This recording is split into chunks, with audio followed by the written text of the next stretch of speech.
98, huru hara. Mobil Pak Kiai Holil. Awalnya Baby mau memberi hiburan. Palingan enggak. Atau ini mungkin mobil anak buahnya. Kan wajar. Karena anaknya Kiai Holil ada di sini kan. Wajar. Begitu masuk ke dekat area pondok. Beneran dong ada keramaian di rumah Pak Kiai. Sebelum mereka memasuki rumah, di lorong batu bata itu, sudah terlihat keramaian di sana. Aduh, feeling gak enak. Parah. Gumam Gus Hanan. Semua dugaan itu seperti diperkuat, karena di luar rumah sudah banyak juga ibu-ibu yang bawa barang hantaran. Apa-apaan sih ini? Aku ini model anak perawan yang mau dilamar aja. Keluh Gus Hanan kesal. Hadapi Gus. Hadapi secara gentleman. Kamu yang pria. Kamu yang melamar. Kamu juga yang memutuskan mau nikah sama siapa. Itu pesan Hamad yang masih memeluk Baby dari samping. Setengah menopang tubuhnya yang masih lemas itu. Apa perlu kami dampingi? Mau. Tapi apa Baby kuat? Hamad menoleh ke arah Baby. Menaikkan alisnya. Seperti bertanya. Kamu masuk rumah dulu ya. Istirahat. Aku bantu Gus Hanan dulu. Pinta Hamad. Baby yang sebenarnya kepo maksimal. Dan mau di barisan paling depan. Apalagi ini bakalan timbul huru hara. Ia gak akan mau melewatkan momen ini. Tapi, berhubung tubuhnya juga baru enakan, dan belum 100%. Jadi ia tahu diri dan pasrah nunggu di rumah aja. Ia berjanji akan meminta Mas Hamad cerita sampai ke detailnya. Ia melihat Gus Hanan dan Hamad masuk ke rumah Pak Kiai, baru berbalik. Menuju rumah. Si Pinta, emang dasar kepinteran. Pinter kok kebangetan si Baby. Ucapnya gemas. Karena dia gak megang kunci. Tasnya, yang berisi kunci serap ada di dalam, dan kunci umumnya dibawa suaminya. Gak disimpan di tempat biasa. Lah ini bagaimana masuk ke dalam? Mau nembus pakai jurusnya Naruto. Endingnya, Baby berjalan sendirian menuju rumah Pak Kiai. Emang nasib dan takdirnya dia bisa menyaksikan huru hara kok. Jadilah ini resikonya. Sehat, sakit, tetap jadi penonton. Baby sudah mendengar sedikit keributan dari rumah Pak Kiai. Terdengar beberapa suara ibu-ibu yang ngomel dan menunjuk ke satu arah. Semakin dekat, ia bisa melihat kalau ibu-ibu itu mengambil semua barang yang mereka bawa dan sambil mendumal berjalan keluar dari area pondok. Ia sudah sampai di pintu. Dan ada Bu Nyai yang sedang menangis di pelukan Ning Ningrum. Sementara Pak Kiai duduk dengan kepala tertunduk di sofa. Gus Hanan berdiri dan beradu argumen panas dengan Gus Malik. Ada juga Ning Melati yang duduk di lantai sambil nangis. Wah, dia kelewatan dramanya. Kok gercep bener Gus Hanan ini eksekusi. Sampai dia kelewatan. Pinggangnya merasakan ada pegangan dari samping, dan benar saja. Itu Mas Hamad yang gercep megangin dia walau dengan wajah bingung. Kok kamu di sini? Bisiknya. Kuncinya di kamu. Lengek Baby cemberut. Hamad hanya menepuk jidatnya. Sama-sama lupa. Walhasil, Hamad kembali ke posisi semula, memeluk Baby dari samping. Dan sembari mencari tempat duduk. Biar Baby bisa duduk dengan tenang. Lagian, kenapa menyimpulkan seperti itu sih Ning? Kenapa termakan kabar gak jelas? Dan kenapa juga bertindak sejauh ini? Omel Gus Hanan. Baby melihat ke sekeliling. Sudah tak ada Kiai Halil. Kayaknya sudah pergi juga bareng ibu-ibu tadi. Hanya ada Ning Melati dan Gus Malik. Yang satu nangis, yang satu berdiri dengan wajah penuh amarah. Kalau bukan kamu, yang sudah mempermainkan adikku Nan. Jangan berlindung di balik punggung ayahmu. Yang gentle jati laki. Teriak Gus Malik. Aku dari awal gak ada niat ngelamar adik kamu, Lik. Dianya aja aneh. Ngambil kesimpulan dari gosip. Dan akhirnya bikin kericuhan ini. Aku juga malu. Aneh. Kasihan orang tuaku. Umpat Gus Hanan kesal kepada Gus Malil. Terlebih ia sampai ditunjuk-tunjuk dadanya dengan jari telunjuk. Melati. Dengar ya. Sejak awal saya memang gak ada niat sama kamu. Gak ada ketertarikan. Maaf. Tapi kali ini harus disampaikan terang-terangan. Semua yang kamu lakukan itu malah membuat kamu malu sendiri. Kenapa sih kamu? Dulu kamu gak seperti ini kan? Ucap Gus Hanan merendahkan suaranya. Ning Melati berdiri, ia memegangi dadanya masih dengan air mata deras mengalir. Aku ini sayang sama kamu Gus Hanan. Sayang banget sama kamu sampai sakit sekali di sini. Sakit. Saking suka dan cintanya sama kamu. Aku kesini juga demi bisa lihat kamu terus. Aku saking cintanya sama kamu Nan. Dan kamu begini, huhuhu. Raung Ning Melati masih berdiri di depan Gus Hanan. Maaf saya gak pernah merasakan perasaan yang sama dengan kamu. Jadi sebaiknya kamu jangan mempermalukan diri kamu sendiri dengan berbuat seperti ini Melati.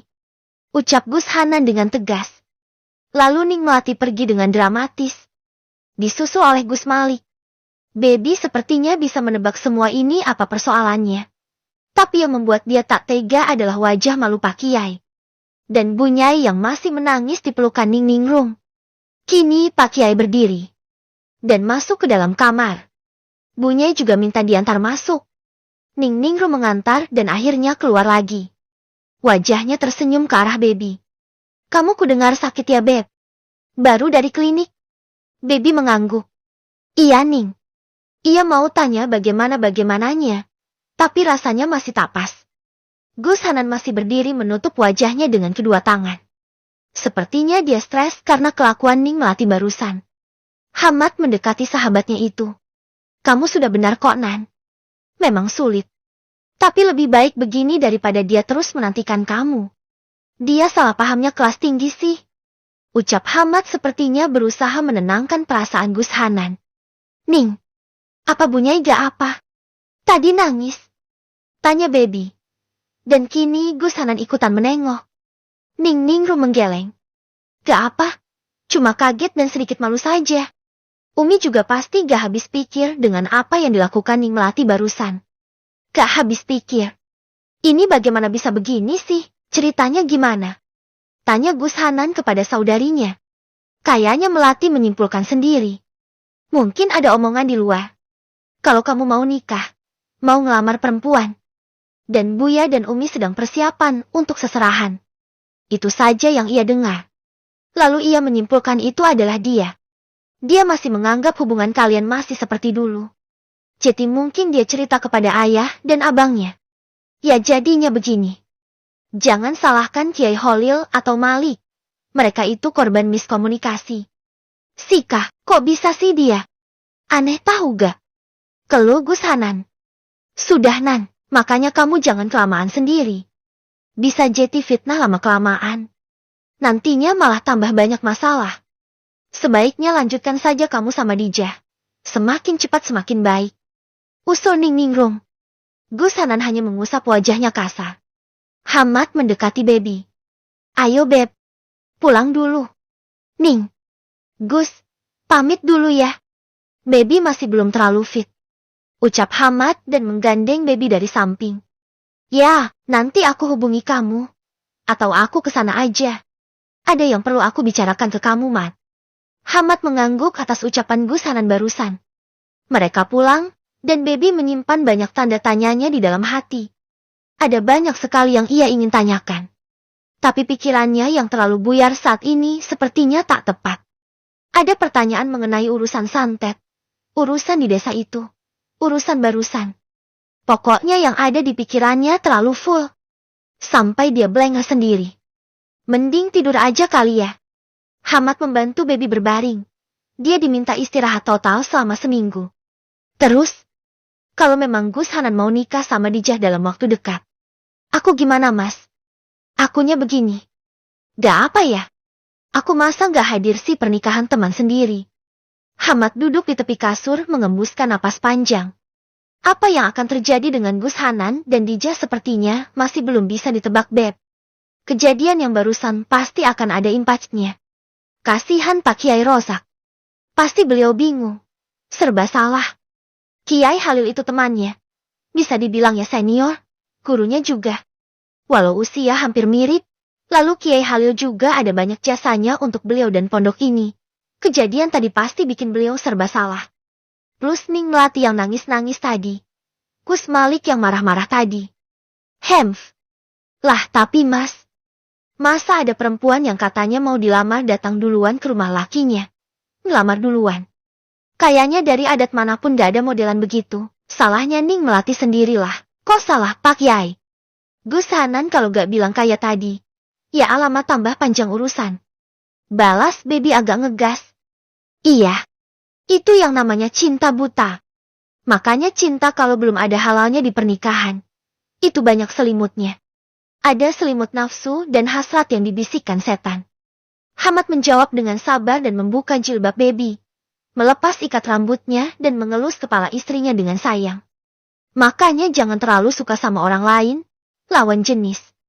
Karena bisa jadi rasa suka itu nanti dibisiki hal lain. Plus, yang namanya cinta, sayang. Suka kalau belum nikah itu rentan.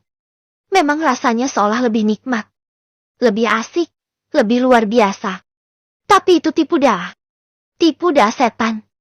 Itu kenapa orang bilang pacaran lebih asik daripada nikah. Orang ciuman lebih enak pas pacaran daripada pas nikah. Orang berhubungan seksual di luar nikah lebih nikmat dibanding saat setelah nikah. Kenapa? Karena saat sebelum nikah itu.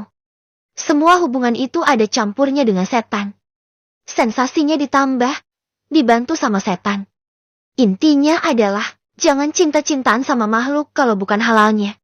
Cinta kagum, takjim sama guru boleh. Takjim, hormat. Bukan cinta lelaki perempuan. Apalagi sama lelaki biasa. Bahaya. Kalau tak kuat, bisa kesandung ditipu sama setan. Ini baru suami aku. Suka ceramah kapanpun dan dimanapun. Apapun situasinya. Pokoknya efeknya itu sepanjang hari diceramahin. Hehehe. Hamad mencubit hidung Baby gemas. Kenapa? Gak suka diceramahin? Suka. Tapi lebih suka waktu kamu meremelek sambil melenguh waktu itu. Hehehe. Anak ini. Kamu baru keluar dari klinik ya? Jangan sampai aku buat lemes lagi dan diinfus lagi. Ancam Hamad dengan nada menggoda. Takut. Mau dong dibuat lemes. Goda Baby, tapi dia mengambil selimut dan menyelimuti tubuhnya sendiri.